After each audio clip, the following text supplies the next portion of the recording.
one of the most boring jobs I've ever had in my life was also the job in which I was most successful. As an intern in an engineering department, I was always given the most simplest of tasks. Photocopy or scan these documents, input this data, organize an office party. With such simple tasks, there was no possibility of failure. And that's why I was most successful in this job.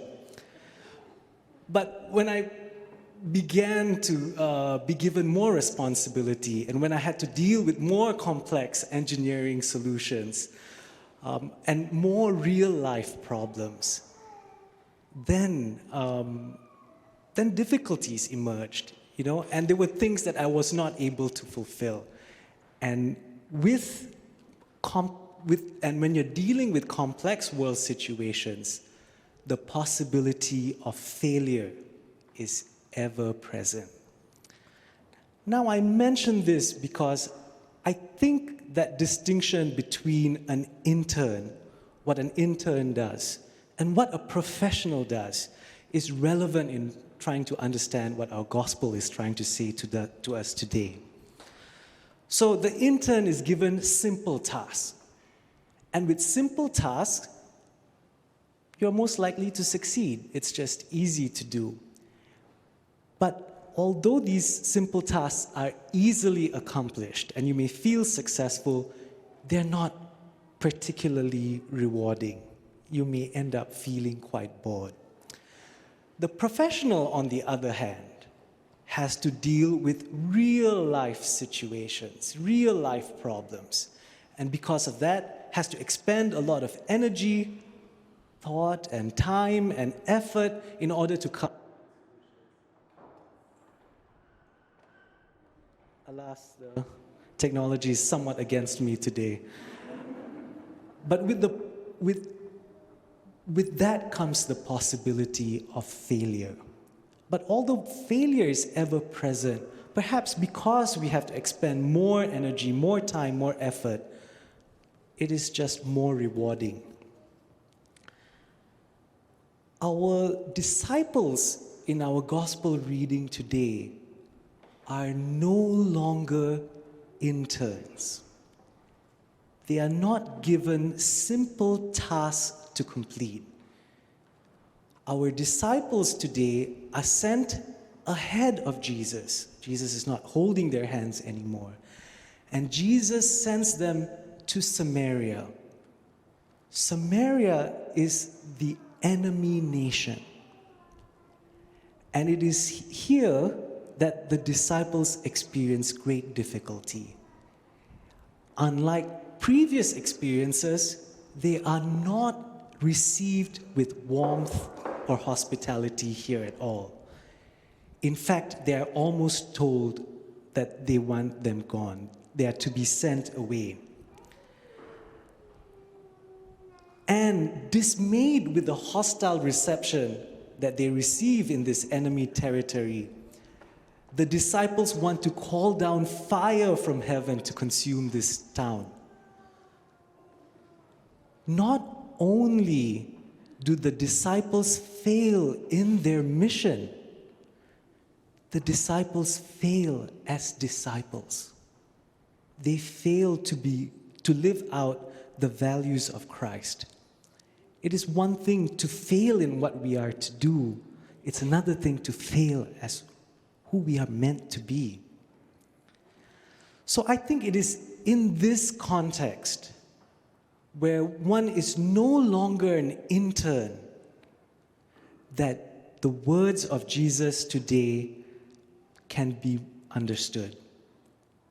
No one who sets a hand to the plow and looks to what was left behind is fit for the kingdom of God. These are words not addressed to the intern in Christian life. Rather, these words are expressed to those who want to know Jesus intimately, those who want to follow him closely those who want to love him deeply. And that's why these words are a radical summons. And because of that, these words are addressed not to the intern, but to the mystic, to those who desire a deep union with Christ. It is the mystic who then considers what weighs us down from our past, what distracts our vision, what constricts our hope for the future. And the mystic, in trying to set their eyes fixed on God, then discovers interior freedom, the kind of freedom that we heard in our second reading today. But here is the catch, my friend. The task at hand that Jesus gives to the mystic, that of looking forward, is one which presents us with the possibility of real failure. Because who among us here today, after giving our hearts to Jesus, after saying that we have converted to Christ, have not looked back? Who among us here has not been distracted by other loves? Who among us here has not been weighed down by their own past? But here, even here is grace. Because with the possibility of a difficult task at hand, with the ever-present possibility of failure, we learn to develop the most important virtue in our Christian life, and that is humility. Our utter dependence on God, our ability to look forward towards God is not something we can manufacture by ourselves. It's not some technical expertise to be learned. It is pure grace. It is God who allows us to do this.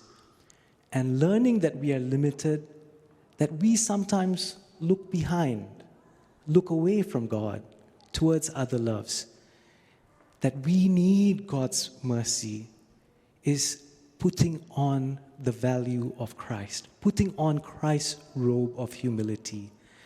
And humility is the only way to the heart of God. Jesus replied to the person who said, "Let me go home first and bury my father," confronts me a little personally today. Just a few weeks ago, I went home because my father was critically ill. Even there in the hospital, and although it was difficult grace, there was grace. Seeing my father in the hospital, seeing Christ in the hospital, in the people who cared for him, seeing Christ even in my own self. It seems to me that caring for our parents cannot be against what Christ invites us today to do. And I might even want to protest with Christ today, because Christ says, it is only those who look ahead who will do the kingdom of God, who will accomplish the kingdom of God. But Lord, if you are indeed everywhere,